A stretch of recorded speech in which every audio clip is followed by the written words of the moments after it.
I actually blame your generation design for shit-talking auras and global boons. I mean, I'll be clear, I liked them, but other folks don't tend to like them. I will say something about auras though, but and this is like very very important to think about. Sometimes, here's a game design concept, okay? Sometimes you might have something in your game that like maybe it's low power, high power, low satisfaction, something like that, but could still be very, very, very good structurally for the game. So as an example, here's one of the good things about Aegis of the Legion, like an actually very good thing about how it worked. And honestly, I think it's a reason for potentially we're supposed to have it in the game. It's actually a good reason to have it exist. And I'll put it like this.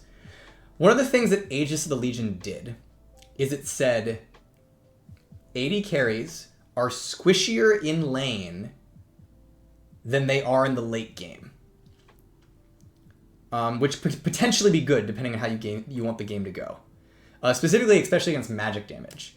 And so what would happen is basically the way the game was structured is that, first of all, Aegis of the Legion was very strong, meaning like you probably needed one every game. And then it said, in team fights, in the mid to late game, once this item is picked up by someone, that entire team is going to be more tanky, which could be a better output. Another way to talk about it that I think is very good that Captain Gameplay is putting in here is AoE doesn't scale up as dramatically going from 1v1 to 5v5. So it's like once an in lane, your AoE spell is going to like you burst people out, but then once it goes to 5v5, obviously AoE in a 5v5 is very powerful because it's more damage, but then around the time that you're having 5v5s, someone might also have an Aegis of the Legion, causing it to, be harder. And that actually starts getting things like assassin counterplay starts becoming a bit more straightforward, where it's like, if the assassins are messing you up, start team fighting, because then the Aegis of the Legion owners are going to have that. And so there's potentially a lot of systemic benefits from having an item like Aegis of the Legion in the game. As an example of another item like this, Woda, Will of the Ancients. What is one thing? Woda gives Spellvamp and AP aura. That's what it was. What is one thing that tends to be weak in League of Legends? Not always, but tends to be. Multiple AP comps.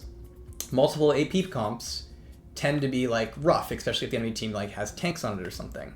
One of the things that Woda would enable by giving those AP auras is it made a situation where actually if you picked up one of these, multiple AP comps started getting a lot better because they had this item that would patch up some of the problems that you'd run into if you had multiple AP characters. Whereas if you built Woda and you had a bunch of AD characters, it wouldn't benefit them as much, stuff like that. And so sometimes, if you put an aura item or an aura thing in the game, even if it has high power, low satisfaction, it can create game states and game pacings that might be good for the game, might be valuable, depending on what you're looking for. Now, one of the problems, though, of course, is if you're doing like a game state or game pacing thing that's reliant on an aura item, the immediate question is like, well, what if no one buys it, right?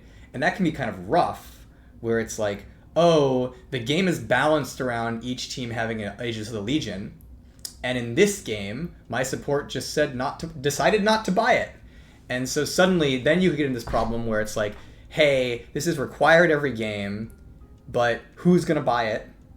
And do they feel good about buying it? And what happens to their team if they don't buy it? And so there's definitely potential downsides with relying on an aura item to create a certain degree of scaling or pacing or things like that.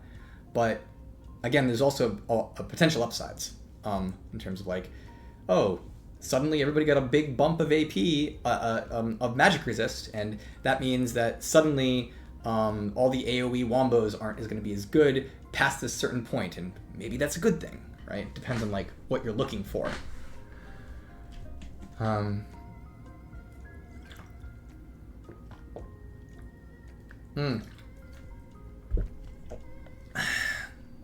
So that's some thoughts, I suppose.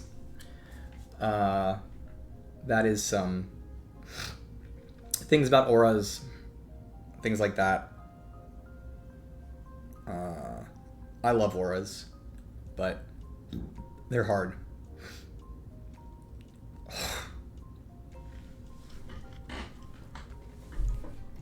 Yep.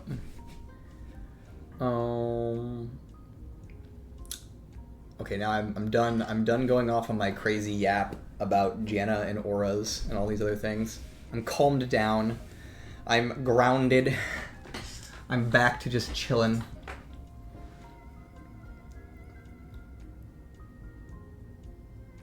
What is my opinion of Deadlock? Very exciting, very cool game with very cool systems. Really excited to see where it goes. I think right now, my biggest gripe with it would actually be readability in game. I think there's a number of things that happen in the game that you just have no clue what's going on. That said, the game is also in alpha, so like it's chill. But like I'm hoping, I would personally hope that like VFX and sounds and animations, there's a bit more of like, just easier to understand some of the things that happen around. That could be good. So that's my biggest gripe with the game. But overall, I think Deadlock is like quite cool and has a lot of potential. So I'm very excited to see where it goes. Some of the things I really, really liked about Deadlock is there's very cool parts of their item system. I don't think their item system is perfect. Captain Gameplay and I have talked about it a bit, but like one of the things is sometimes it feels like their item system can be a bit samey. Like every character just being able to do everything in many games. Like it's like, okay, like, you can really just, the class boundaries might be rough there. That might be fine though. Again, personal opinion, like might be totally fine. But like I do like the slots thing and feeling like individual items are like pretty clear to buy and have like fun outputs to them. I really like that. I like their skill rank up system. I think it's super cool. Just being like, instead of each skill being like, and each level gives you 5 damage, it's like each level gives like a meaningful change to the skill. And then each skill has 3 levels. I think that's super cool. And then and then you're like kind of like leveling up skills the entire game. And each time you do, it feels like a big change. I think that's super cool. I like just a third-person MOBA shooter just as cool too. Like, it's like auto attacks are aimed, stuff like that. That's fun. There's a lot of really cool things going on in that game. Oh, the other thing I would say I personally don't like as much, but again, it's a personal design question. Captain Gameplay wants me to go as the Joker. That's when I became the Joker Society.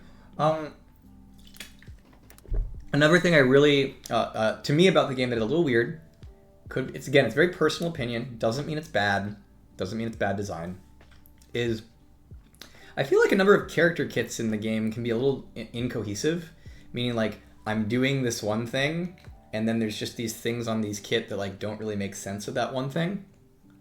But that said, that also really supports like a really like versatile and adaptive item system, and characters being able to do lots of different things depending on how you build them and how you spec them.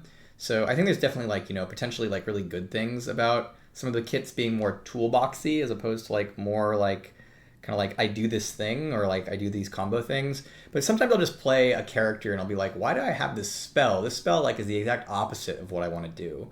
But again, like I don't think that's necessarily bad. It's just feels weird to me. Whereas like again, it's probably pretty good for making your character like feel like there's lots of different cool stuff you could do based on the items you buy or whatnot.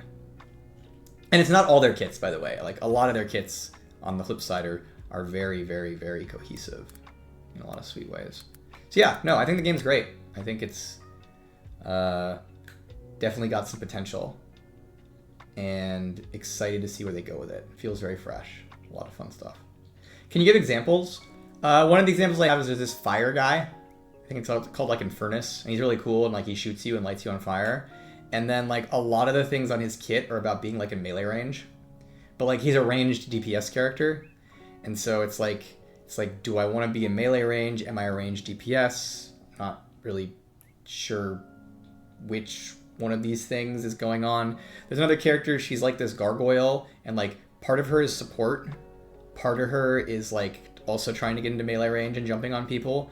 But then part of her is also like she has the potential to be this insanely powerful DPS character. At least that's what my impression is, like a bad player. So I'm like, well, which one do I do? Which one am I good at? And often when I want to be good at one thing, the other things in my kit that I have feel like they don't really work or aren't really a good idea to use. So again, it's like the character has a lot of optionality, which is really cool. A lot of different things you can do. but often when it feels like when you're doing one thing, the other things in your kit maybe don't make as much sense. But I want to be really clear, though, that I still think Deadlock is really fun and really cool, and they have lots of great character designs, and this isn't necessarily a mark of bad character design. It's a mark of, like, different design that feels weird to me, but has a lot of benefits to it as well. So, not, like, saying it's bad, more just, like, you know, that's my opinion. It feels, sometimes can feel awkward. Yeah. Should be Deadlock on stream? I might at some point. Riot Champ Designer calls out bad... No. Game is good. Game is good. Like, seriously, I straight up recommend all of you that if you really like League of Legends or Dota, you should play Deadlock. You should find a friend who has a key and get in. It is a good time.